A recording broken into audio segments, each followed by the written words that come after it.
Make game day yours. Tickets, food and drinks, stats, and streaming. Everything you need is in the Utah Mammoth app. Download today and make game night easy. Download on both Android and iPhone. Tusk Top.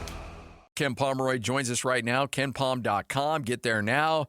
Ken, is there any way that is there any way on paper that UConn has a chance in this game against Michigan?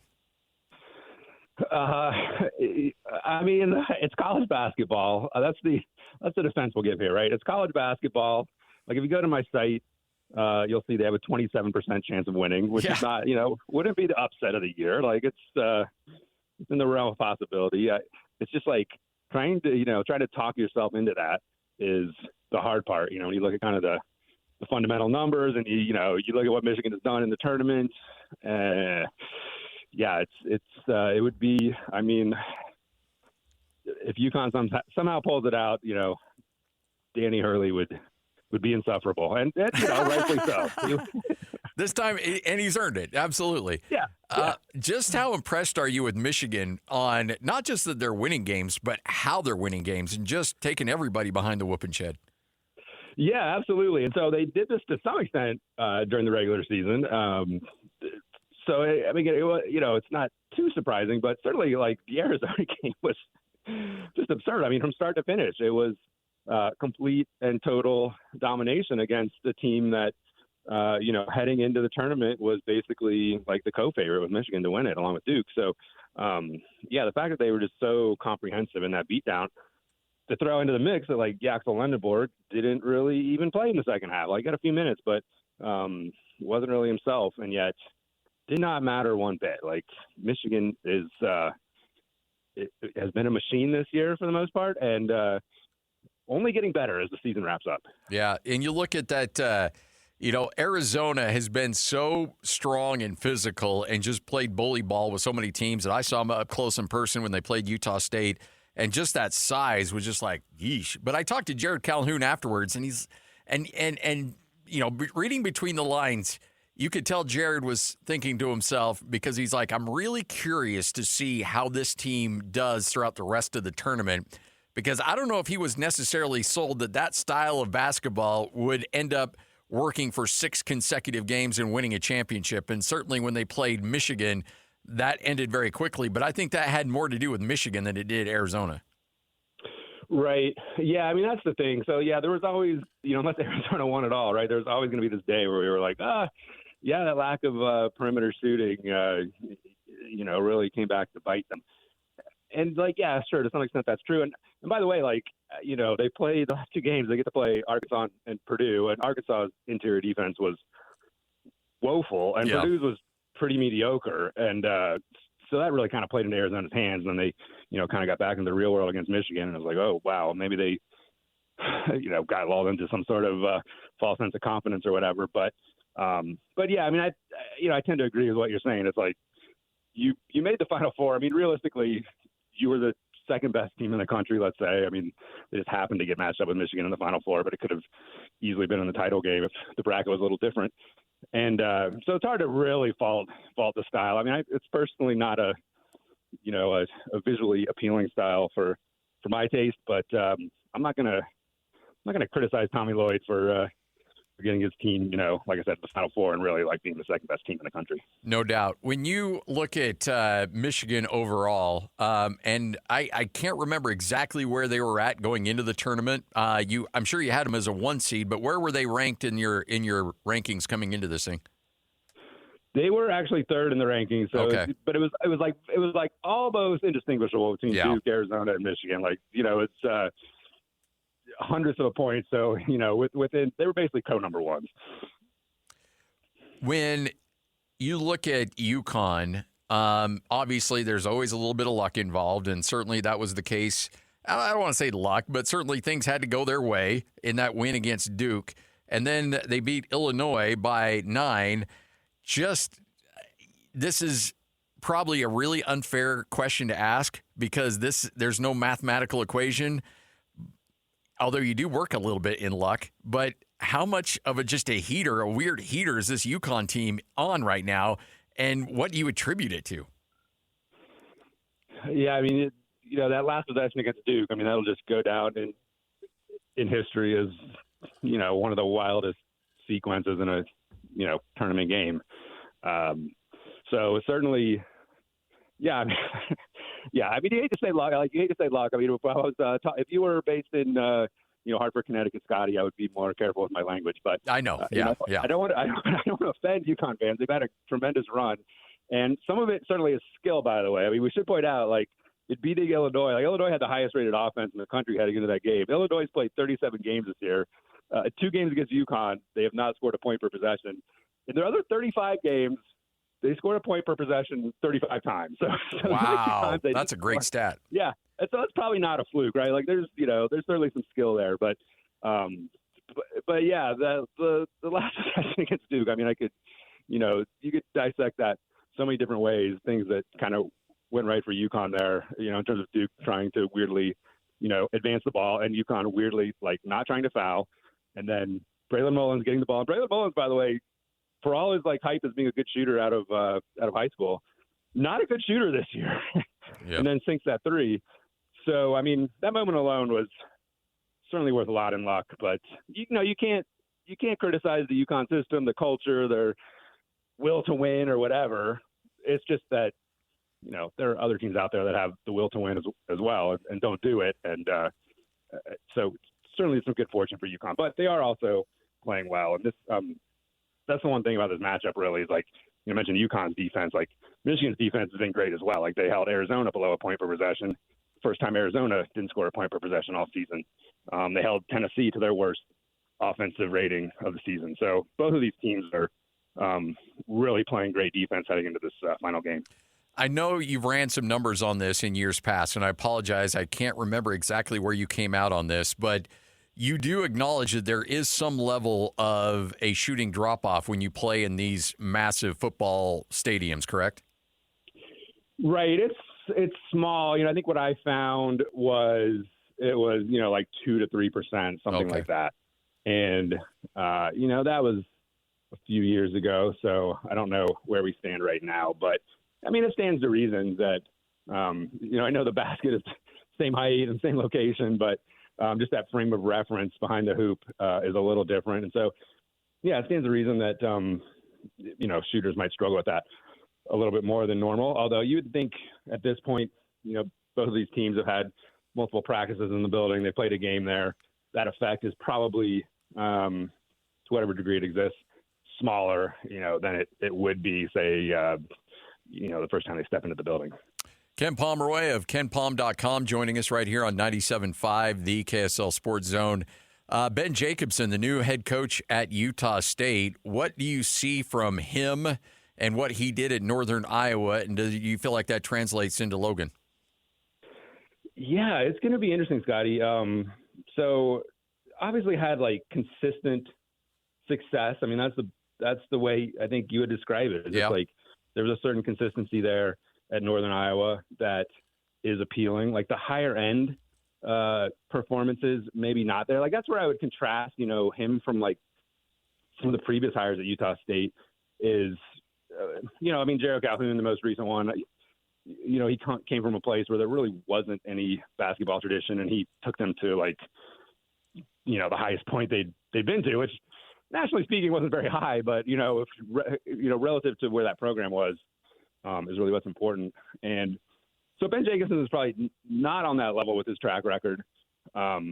Consistent success at a program that generally has had consistent success. So it's an interesting hire. I mean, I'll own my bad takes, and I once criticized Virginia for hiring Tony Bennett. So,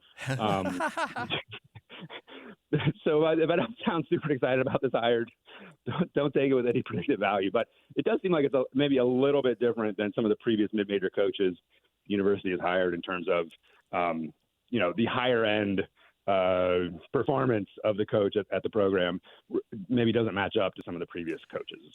Is how I'll put that. Yeah. I was looking at his numbers at Northern Iowa traditionally, and I made reference to him about it where I was like, hey, your teams are always good defensive rebounding. Do you concede other teams, you concede giving up offensive rebounds in lieu of getting back? And he's like, yeah, if you look at Ken Pom, you see all of our numbers on defensive rebounding in red, or in green, all of our numbers in offensive rebounding in red. And that's traditionally who we've been. And I was like, hey, we just got our first Ken Pom shout out. So right. He is very well aware of you and the rankings. And he's like, yeah, I look at that quite a bit. And I always kind of see where Ken's got us, whether we're green, whether we're red, and what we got to work on. So there you go. At least Ben's keeping track of what you're doing. Yeah, that's good to hear. It'll make things less awkward when I meet him. But yeah, for sure. I mean, it's people talk about. I think they talked about the slow pace, and he's been had various years with slower paces than others. Certainly this year played at a slow pace. But obviously, if you're defensively looking to your focus is preventing transition, you're naturally your pace numbers are going to be down. It's I think the first coach, when I got into this first coach, I remember who really was obsessed with that was Rick Majerus. Like, those teams were big, but, they didn't really care much for offensive rebounds in order to prevent transition. And, so it's kind of a similar system. And certainly is, what you're going to get with him. And it's been effective. It's been consistently effective. And so I think the floor, is going to be pretty high, I guess, is the best thing you can say. Like, he obviously has a system and can recruit to it and knows what he's doing in that sense. You bring up, and a lot of people will look at your numbers in terms of D1 experience and how much experience a team has.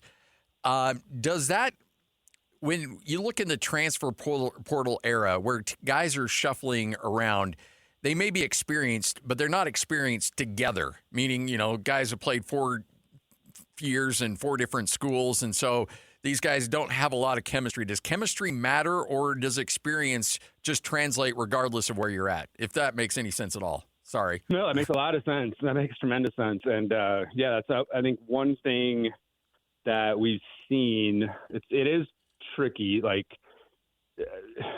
so chemistry matter. Like, all things being equal, if it's a choice between like getting a guy from a different program or keeping your own guy, like if that was the choice, which is not always the choice, sometimes your guy is going regardless. But if you had that choice, right, to bring in a guy of equal ability into your program and chase off somebody from your own program at that same ability, like there's actually kind of a little bit of a penalty for transfers coming in terms of their performance. So the transfer portal works if you're getting like better players, like kind of significantly better players. So it works for Michigan. Like they put together this like all-star ensemble from, other programs, and the fit is amazing. And I don't know what Mick Cronin was doing with the Daymara at UCLA, but Dusty May like unlocked that, the talent from him. And and that's one way that it works, but also, keeping the same guys works. I mean, Purdue showed that, where probably Purdue had like turned over their roster. Not that it was even feasible to do that, but if they had chased off Braden Smith or whatever and brought in Elliot Cadeau, like, it probably would have been a drop off there. So, yeah, I mean, chemistry matters, but we don't necessarily want to overstate it. Chemistry amongst untalented players, isn't really useful. Yeah. You having a hard time wrapping your brain around what North Carolina is going to look like with Mike Malone? Yeah. I mean, that program is in interesting shape. It doesn't seem like the type of hire that would get the donors excited. I don't know. I mean, that seems to be the issue right now, right? Like, yeah. For years, it was just that, you'd live off the tradition and, it didn't necessarily, well, I won't say it didn't matter who you brought in as coach. Like usually you would get a really good coach. Like you got Roy Williams in there for a long time. And then Hubert Davis seemed to be like he would be a good fit. And he wasn't a bad fit, but he wasn't a great fit. And at this point in North Carolina, if you're not a great fit, you're going to lead to problems. Yeah. You're looking for a job. You can't just hire anybody. Yeah. So I'm curious to see how this will work out. But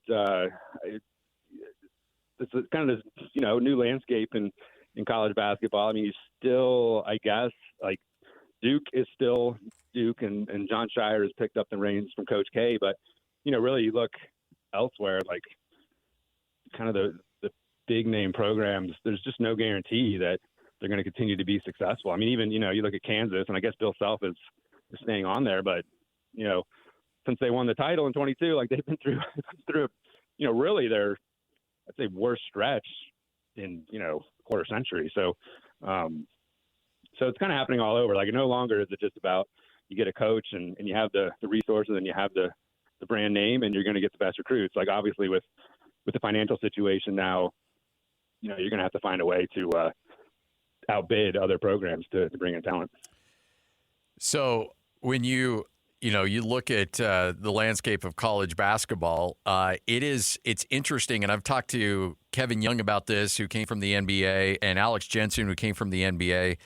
And I asked them, like, how was the adjustment to deal with the lack of spacing out on the court? And both of them said it was really, really hard to adjust how they coach based on how they were used to being able to coach at the NBA level and the restrictions at the collegiate level. And I think a lot of people just assume, well, they're coming from the pros, so, they should be a great fit in the college game. I don't think people really appreciate just how different the games are between the NBA and the collegiate game. Yeah, absolutely. Like, there's definitely, it's gotten better, but I would say, like, less skill on the front line, less spacing, as you mentioned, more physical game. I mean, that's really, the difference you usually hear coaches talk about is that it's just so much more physical because there is less spacing. And, it's kind of the way the game has to be called unless you want to call a million fouls. So certainly it's different in that respect. And, I mean, yeah, you've seen coaches make the transition from pro to college and struggle with it, and also going the other way, go from college to pro and struggle with that as well, though that's a little bit, I think, more about the people managing aspect where it's just, you can't treat actual professional basketball players, grown men, the way you might instinctively treat 20-year-olds. So anyway, yeah, there's no question. It's, the Mike Brown thing is going to be interesting. I personally like him as a coach, and he kind of got a raw deal at Denver to some extent, but we'll see how it works out. It's certainly I don't know what other choices they had. I mean, if Billy Donovan wasn't going to work out for them, then who do you go to? There aren't probably that many qualified college guys you'd want to hand the reins over to. So why not take a shot at an NBA guy who has one of the best track records in the league? Well, hey, we appreciate your time as always. Enjoy the game tonight, and look forward to catching up with you again very soon. Thanks, Ken. All right, thanks, Scotty. You got it. Ken Pomeroy, KenPom.com. Make game day yours. Tickets, food and drinks, stats, and streaming. Everything you need is in the Utah Mammoth app. Download today and make game night easy. Download on both Android and iPhone. Just top.